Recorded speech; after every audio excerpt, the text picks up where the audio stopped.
Well, good morning, good afternoon, good evening to all who have joined. Welcome to this Global Scientific Conference on Human Flourishing, hosted by the Templeton World Charity Foundation. My name is Ridi Tlhabi. I'm a journalist, producer, and author, and I'm currently a radio presenter with BBC World News. I'm very honored to be with you today for what I hope will be 2 days of reflection, 2 days of thinking differently, and 2 days of learning from each other. We have an exciting lineup of speakers and presenters today that will introduce us to global human flourishing and help us dig into a range of topics, including innovation in education methods and measurement for human flourishing, and how forgiveness actually promotes flourishing.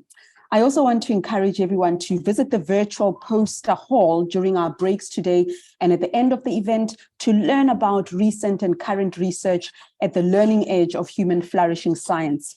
Now, to kick things off, we have a video on the potential and power of human flourishing to welcome you all. Take a look at this. This gathering on human flourishing, it's a critical impetus. Bringing together people to think deeply about something that's positive, life-giving, and flourishing seems like the right time and the right topic. It's wonderful to see so many of you come together for the first conference on human flourishing. Humans flourish when they are leading a meaningful life and harnessing all of their innate capabilities. Flourishing is the ability of somebody to fulfill their potential. When your hopes and dreams line up with what you're doing every day. I think of flourishing as full expression of human creativity. It's about connection with people, with opportunity, and with a vision for a future. The sense that what I am doing is helping other people is a way of measuring flourishing. It is cellular, gets under the skin, and impacts our brain and body health. Equanimity is flourishing.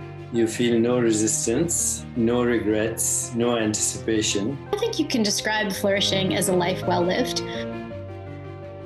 I think we look around us in our current world and we worry that the current behaviors of many of our fellow humans are anything but suggestive of flourishing. All of the major challenges that we face in the world today are all stemming from a failure to flourish. By caring for and listening to others, we can build the relationships that break down polarization and encourage courageous collaborations. This also leads me to view this as an urgent public health need. We face some existential threats. The biggest things we face require people to come together. This kind of a gathering is critical, but particularly so if it is linked to specific action, activity, policy, and engagement. When that collective purpose is properly harnessed, it is a true force for good in this world. Now, let me welcome Dr. Andrew Serazin, who's the president of our host, the Templeton World Charity Foundation, and Heather Templeton Dill, president of the John Templeton Foundation, to just share a few words. Andrew and Heather, over to you. Thank you, Reddy. Dear friends and colleagues, welcome to the first Global Scientific Conference on Human Flourishing. I am Andrew Serazin, president of the Templeton World Charity Foundation. The world we envision for our children and future generations is prosperous, peaceful, full of meaning and purpose, of joy and discovery, of gratitude and love. These hopes have been a constant throughout our human civilization. They are the subject of ancient faiths and philosophies, ballads, and contemporary policy debates. But although these aspirations are universal, the path to achieve them requires a fundamental rethink.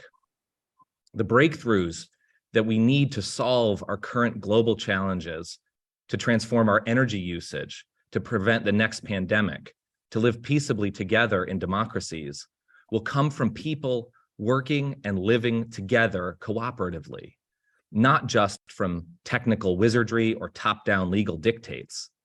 And to get the best from people, we must understand how and why people from different cultures around the world can flourish together, even amidst tremendous adversity. Where do we start on this journey? We start with the science. Science is at the core of the Templeton World Charity Foundation.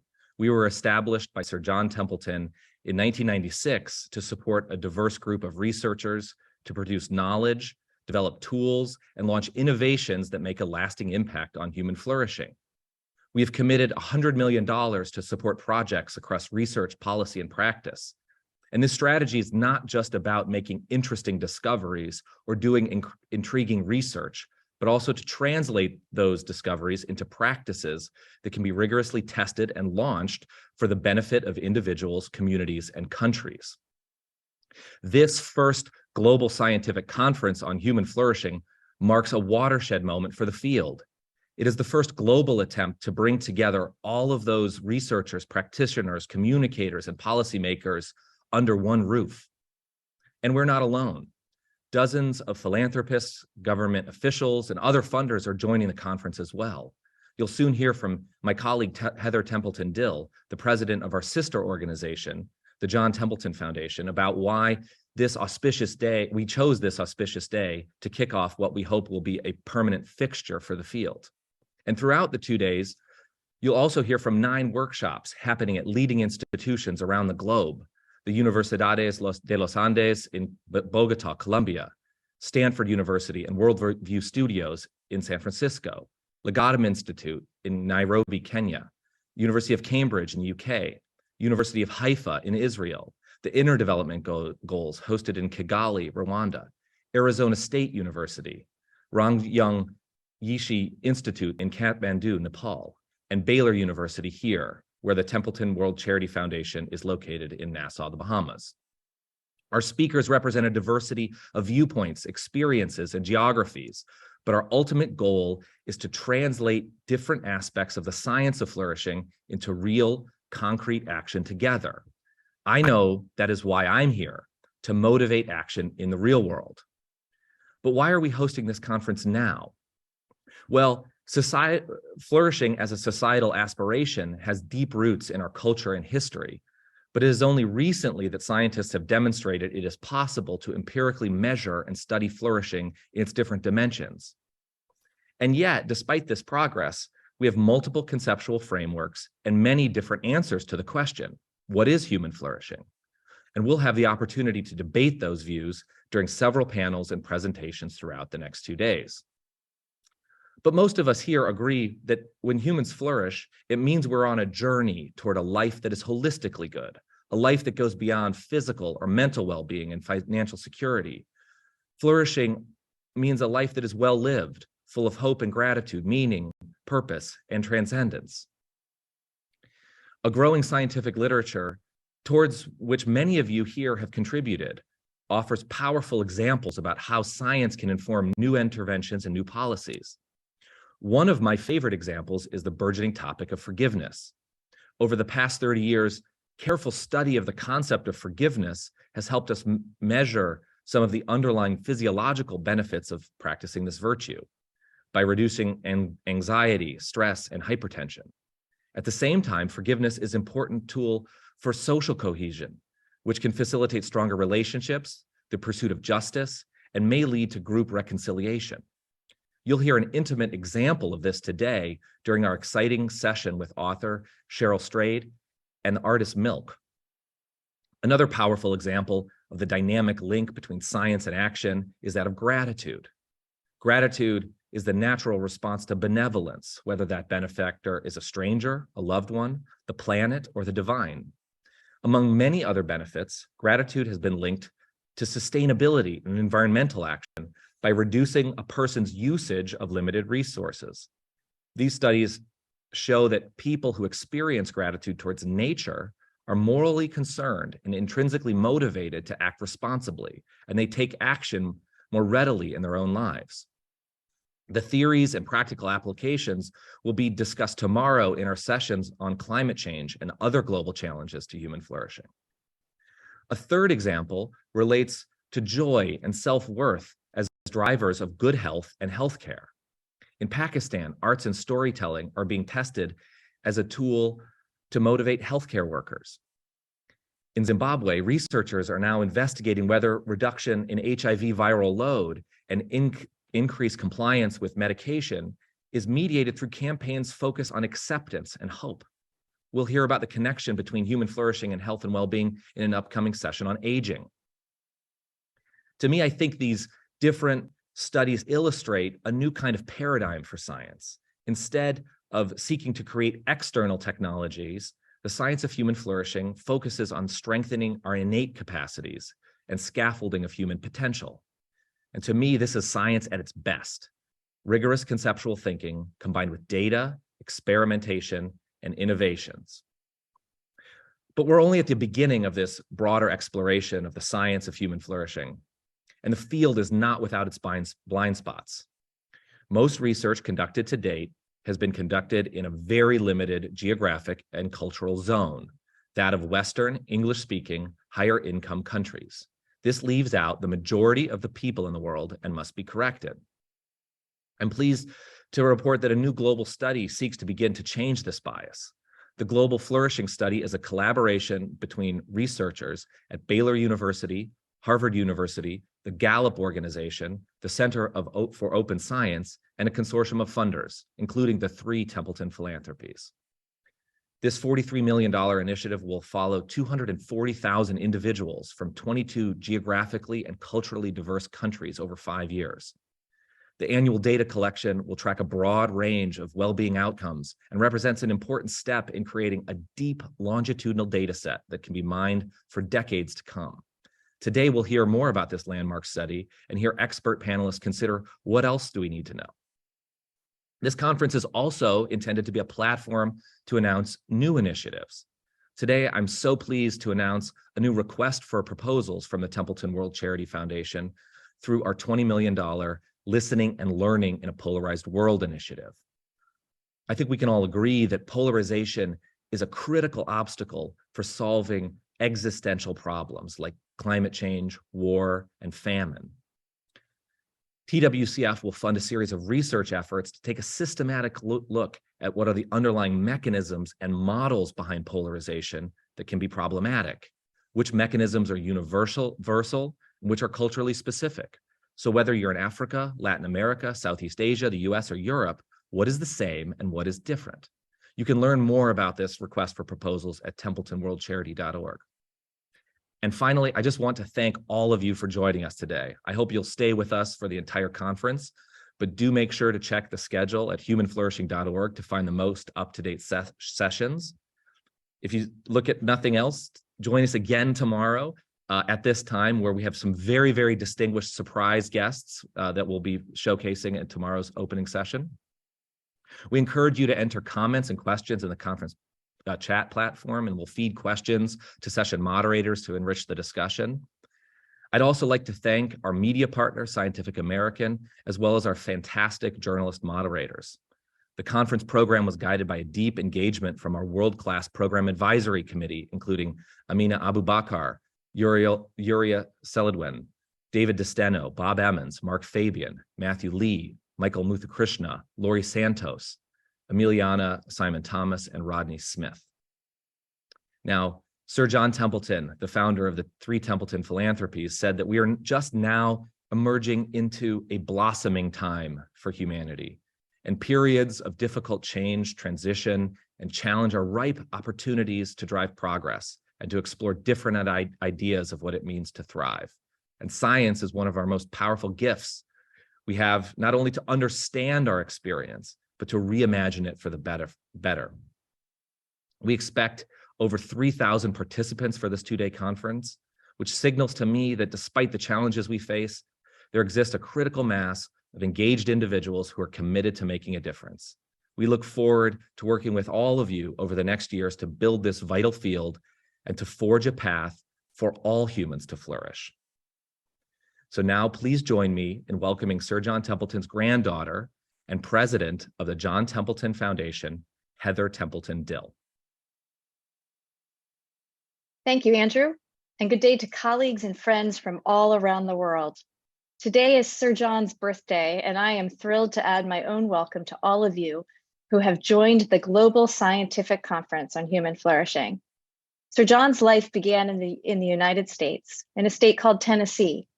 From an early age, he was allowed to explore, first his local surroundings, then to college in New England, graduate school in the United Kingdom, and an amazing trip around the world where he came face to face with different forms of business and commerce, different religious traditions, and places where humans flourished in ways he had never experienced.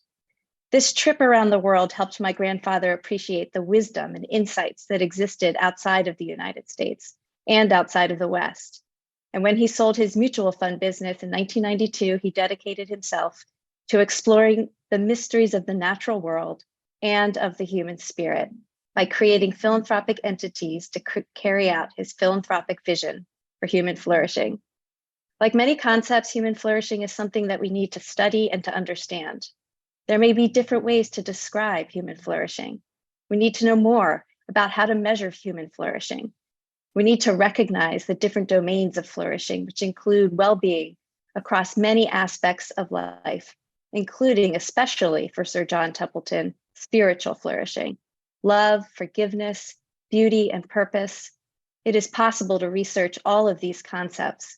And so I invite you, on behalf of my grandfather and his mission to make the world a better place, to explore human flourishing, to learn about the research that we are funding, and to understand the application of the findings from such research to the human experience in the 21st century.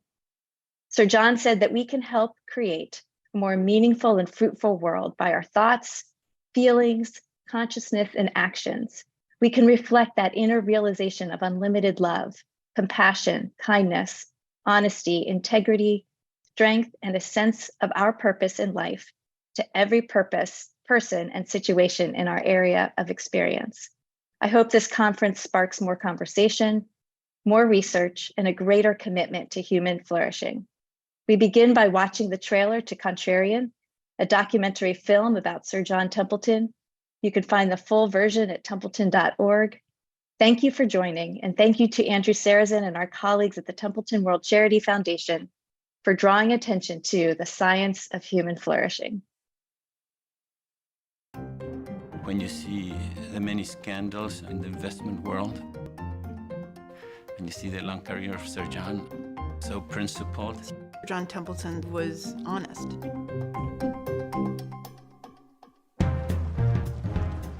John was the ultimate contrarian. He pioneered global investing. He looked all over the world for investments. John Templeton was way ahead of his time in the emerging markets. John's whole theory was you buy bargains. Every crisis, John Templeton was in the midst of it. I was there in 1987. People were panicked beyond comprehension. John, what do we do? And he said, let's go find stocks to buy. The glass was always half full with John. He was not interested in the trappings of wealth. He traveled economy. He was very conscious of not wasting a dollar or a minute of time. It was work, work, work. He predicted the housing bubble bursting. He was the first rock star investor. He had the golden touch. He started to become more spiritually curious. The big questions were always bigger than big. Was heaven possible? I've rarely met somebody who had more curiosity than he. So he wanted to gather around him heretical, unusual, imaginative thinkers to think with him about the great problems. He was a Tennessee mystic. The scientific community would say, oh, you know, John, you can't possibly do scientific research on love. There's just nothing there.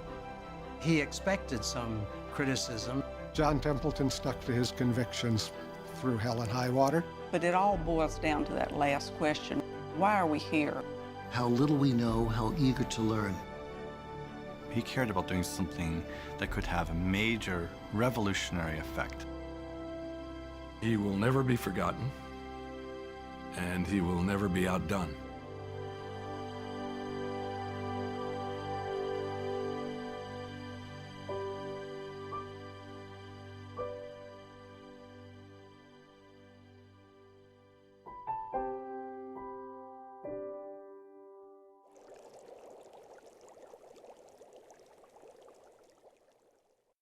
Thank you so much, Andrew and Heather, for those welcoming remarks, and also just remembering the spirit of Sir John Templeton and his vision for the world.